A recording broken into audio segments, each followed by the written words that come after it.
Hello and welcome to another An Old Man Watches, and today we're going to be talking about a 2007 film, Hitman, starring Timothy Olyphant, who's also known from Deadwood and a bunch of other places. Quite a good actor, despite what you may think if you ever watch this film.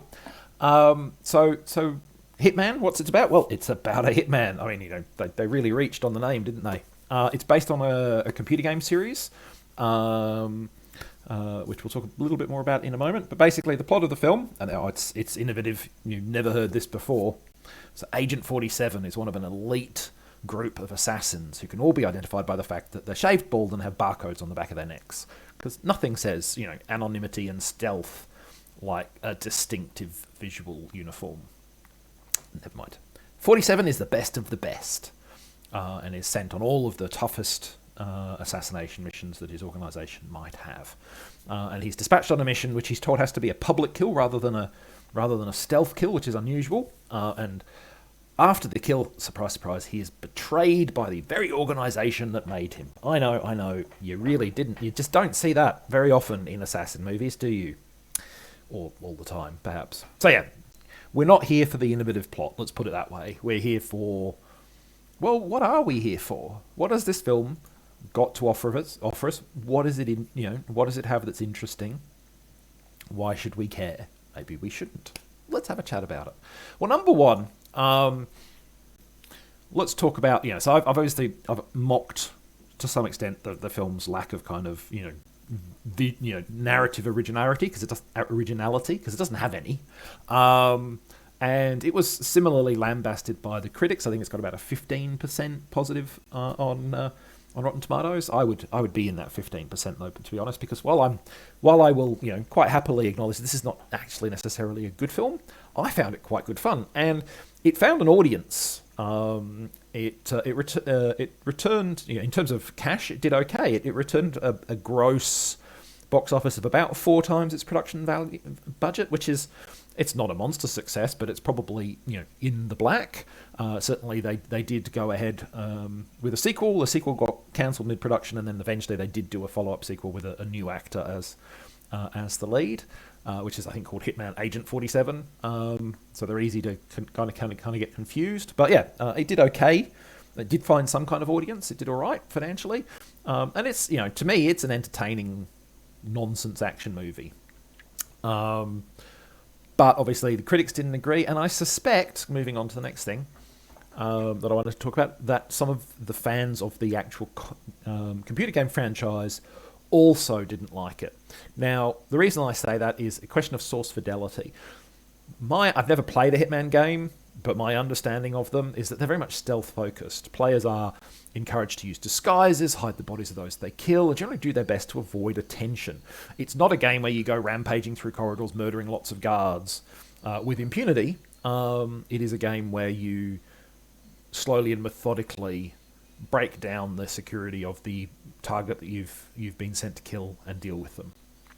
And I wouldn't be surprised if some fans of the series who wanted a movie about an elite ninja assassin were disappointed when they got a movie in which basically Timothy Olyphant flips around like a madman, slaughtering everybody, two-fisting guns akimbo style with fully automatic machine guns. I mean, the action sequences started over the top and only get more ludicrous from there. This is a very, very action-oriented, spectacle-based movie rather than having any kind of real fidelity to the source material. And you might sort of, it would probably not be unreasonable to wonder, did they just take a script and stick the Hitman name on it? These things happen.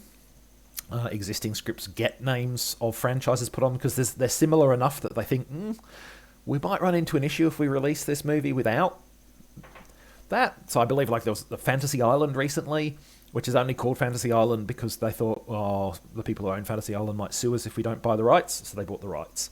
That sort of thing. But yeah, if you're here for source fidelity, if you're a fan of the Hitman games, if you're a fan of stealth and you want to see, the lead character being all sneaky, you're not going to get that here. he's much more likely to crash in the front door and, straight, John Wick it, basically killing people left, right, and centre.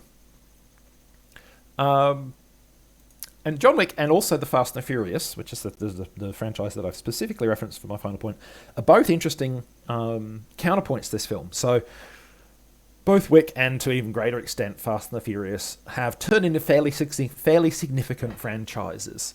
Very much action-oriented, over-the-top, stylish. And you'd sort of have to, why is it that those films have done that and this film didn't? And honestly, I think probably the answer with Wick is, that the original Wick film gave us a new vision of Keanu Reeves, and Keanu Reeves is really good in that movie, and it did some new things, and it was kind of very stylish and evocative, and it really, really worked. And we've seen rapidly diminishing returns in the follow-up John Wick movies. I've got very little interest in seeing John Wick 4. I only saw John Wick 3 once it was free on streaming, because I was that disappointed with John Wick 2 at the cinema, basically. So that's John Wick. Fast and Furious, I thought, was much more on my mind when I originally watched this movie, because Fast and Furious is a movie about over-the-top people doing over-the-top stunts, and so is this. And so, while this movie was, as I said, reasonably successful financially, it certainly was no Fast and the Furious. And why is that? What is this? Is it a timing thing? This is a lot earlier than the Fast and the Furious really kicking off as a franchise. Is it the fact that the Fast and the Furious movies, particularly, obviously, from Fast and Furious, the fourth film, very, very much an ensemble-driven, kind of franchise. Yes, Vin Diesel's character is the main character, but the interplay between the group is really important. Is the absence of that here a factor? Was it the timing of just when it came out? Is it cars versus guns? It's probably a lot easier. Obviously there's a lot of gunplay in the Fast and Furious movies, but the stunts are very much automotively focused to a much greater extent than they are here. This is, is that a factor? I don't know. But yeah, I thought it was interesting. You've got John Wick and Fast and Furious, both of which that turned into kind of big things that, to me, feel quite similar in the kind of tone they're trying to hit. Is it just that they're not lumbered with the name of a computer game? It could be, to be honest. Is it that they commit slightly better to their core concept? Like John Wick, the first film, really fully commits to its idea. Hitman perhaps is just an action movie, and it doesn't quite have that level of commitment. Perhaps that's so it's interesting. Watch this movie. I think you'll have a fun 90 minutes. Watch this movie. Compare it to Wick. Compare it to like Fast and Furious or Fast and Furious 6, which I think is 4, 5, 6 to me is the kind of the peak of the Fast and the Furious franchise, and see how you feel. Why is one a massive franchise and the other one isn't? It's an interesting question. To me, anyway. Maybe you're thinking, what is this guy talking about? Who knows? So that's me with Hitman. I liked Hitman. I had a good time with it. It's not, but it's not a clever movie. It's not a sensible movie, but it's a good, harmless waste of time kind of action film. And on that basis, I had a good time with it. So next time, going to be mixing things up again a bit. We're going to be looking at Rocky Jones Space Ranger, and particularly Rocky Jones Space Ranger Crash of the Moons, which is a movie adapted out of the serial Rocky Jones. But we'll be looking at Rocky Jones more generally as well, because there are a couple of these movies that I've seen. They're not worth a separate video each, so I'll talk about Rocky Jones in general all in one video next time. In the meantime, thanks for watching this. I hope you enjoyed it. I hope if you do check out Hitman that you enjoy it too.